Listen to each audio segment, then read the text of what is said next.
আসসালামু আলাইকুম বন্ধুরা। আজকে আবারও সকলকে অভিনন্দন জানাচ্ছি আমার চ্যানেলে নতুন একটা রেসিপিতে। সকালবেলার তাড়াহুড়ায় ঝটপট নাস্তা তৈরি করতে পারলে কিন্তু সবার খুবই ভালো হয়। তো আজকে বন্ধুরা সেরকম একটা নাস্তা আমি তৈরি করে দেখাবো। খেতে যেমন মজার, তেমনি তৈরি করাও একেবারে সহজ। তাহলে চলো দেখে নিই আমি আজকের নাস্তাটা কিভাবে তৈরি করছি। আজকের রেসিপির জন্য লাগবে আটা। তো শুরুতে বলে দিয়ে নিচ্ছি 250 গ্রাম আটা, স্বাদমতো লবণ আর নর্মাল পানি। হ্যাঁ বন্ধুরা, আমি এখানে আটা নিয়েছি। তোমরা চাইলে কিন্তু আটার পরিবর্তে ময়দাও নিতে পারো।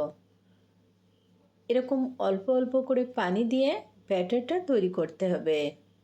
আর ব্যাটার তৈরির সময় অবশ্যই খেয়াল করতে হবে যেন এর ভিতরে কোনো দলা না থাকে। আর বন্ধুরা, আমি কিন্তু এখানে হাফ টি টেবিল চামচ আস্ত জিরা দিয়েছি। স্কিপ হয়ে যাওয়ায় দেখাতে পারলাম না। দেখো বন্ধুরা, খুবই ভালোভাবে মিশিয়ে নিয়েছি। এখন এর ভিতরে নিয়ে নিচ্ছি 1 কাপ আলু। কাঁচা আলু গ্রেটারে গ্রেট করে নিয়েছি। পরিমাণ মতো পেঁয়াজ কুচি, পছন্দ মতো কাঁচামরিচ কুচি।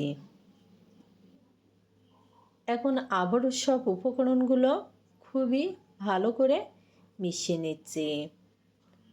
আজকের নাস্তাটা বড়রা যেমন পছন্দ করবে, তেমনি ছোটরাও কিন্তু খুবই মজা করে খাবে।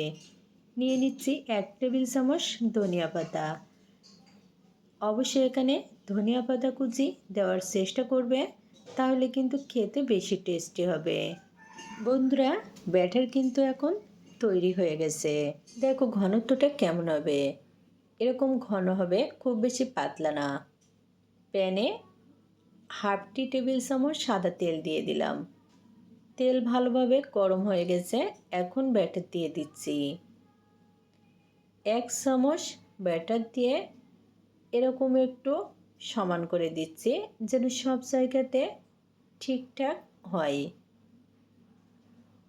চুলার আঁচটা মিডিয়াম রেখে একটা ঢাকনা দিয়ে 2 মিনিটের জন্য ঢেকে দিলাম।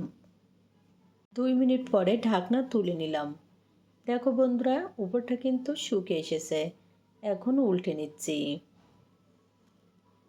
সকালের জন্য আজকের এই নাস্তাটা কিন্তু খুবই হেলদি আর অল্প উপকরণে ঝটপট তৈরি করে নেওয়া যায়। তো আজকে যদি আমার এই রেসিপিটা তোমাদের ভালো লাগে, অবশ্যই তোমরা চ্যানেল সাবস্ক্রাইব করে পাশে থাকবা। লাইক কমেন্ট শেয়ার করতে কিন্তু ভুলবে না, কারণ তোমাদের লাইক কমেন্ট শেয়ার আমাকে অনেক দূর এগিয়ে যেতে সাহায্য করবে বন্ধুরা। দেখো বন্ধুরা, বেশ কিছুক্ষণ ভেজে নেওয়ার ফলে নাস্তে কিন্তু দারুণ সুন্দর কালার চলে এসেছে। সেই সাথে ভাজা হয়ে গেছে। এখন তুলে নিচ্ছি। সকালবেলা গরম গরম খেতে কিন্তু বেশ ভালোই হবে। তো রেসিপি ভালো লাগলে অবশ্যই একবার ট্রাই করে দেখবা। আবারও দেখা হবে নতুন কোনো রেসিপি নিয়ে। খোদা হাফেজ।